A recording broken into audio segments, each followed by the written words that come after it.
Today on the newscast, Iran's supreme leader posts a video depicting the assassination of former President Trump. See the video and find out what the Biden administration is or isn't doing about it. That's next.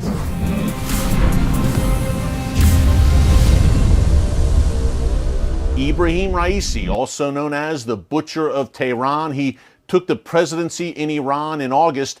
He gave a speech last week calling for President Trump to be put on trial and, quote, prosecuted and killed for his role in the death of Qasem Soleimani. Remember, it was President Trump and his national security team that came to the decision to eliminate Qasem Soleimani in January 2020, 2 years ago, and Soleimani was killed in a U.S. airstrike as he landed, or shortly after he landed, at Baghdad International Airport. Now, the Iranian regime, people like Raisi, are calling for revenge and literally calling for the death of former President Trump and people who worked in his administration. So, the Biden administration released a statement last Sunday warning of serious consequences should Iran harm any American citizens.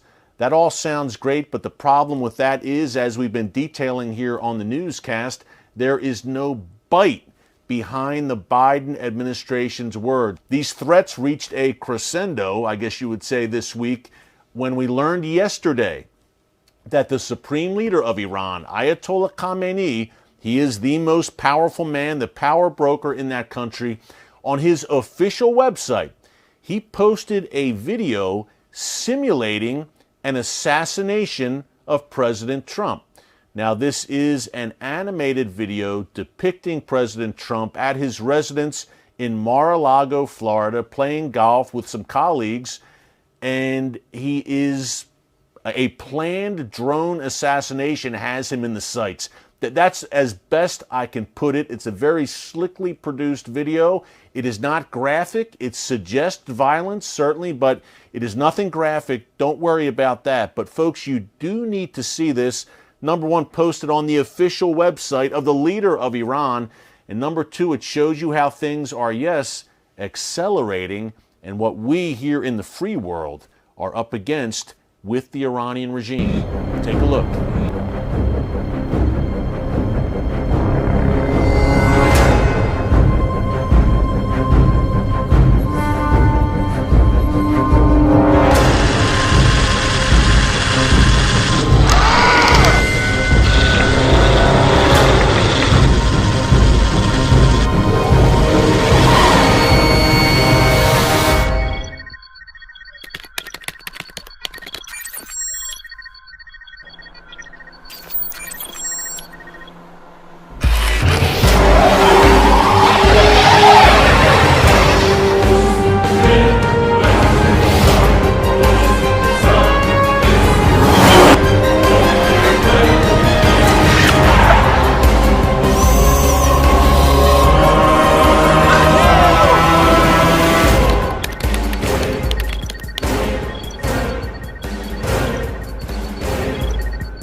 Biden administration diplomats continue to sit at the negotiating table in Vienna. They have not walked away from those disastrous Iran nuclear talks.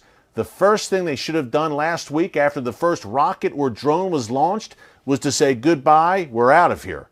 But instead, they doggedly remain in Vienna, trying desperately to revive that debacle of a nuclear deal. That sends the biggest message to me, folks. You can talk all you want about serious consequences, But the most serious consequence in the short term that you could levy against Iran would be to leave the nuclear talks and say this charade is over.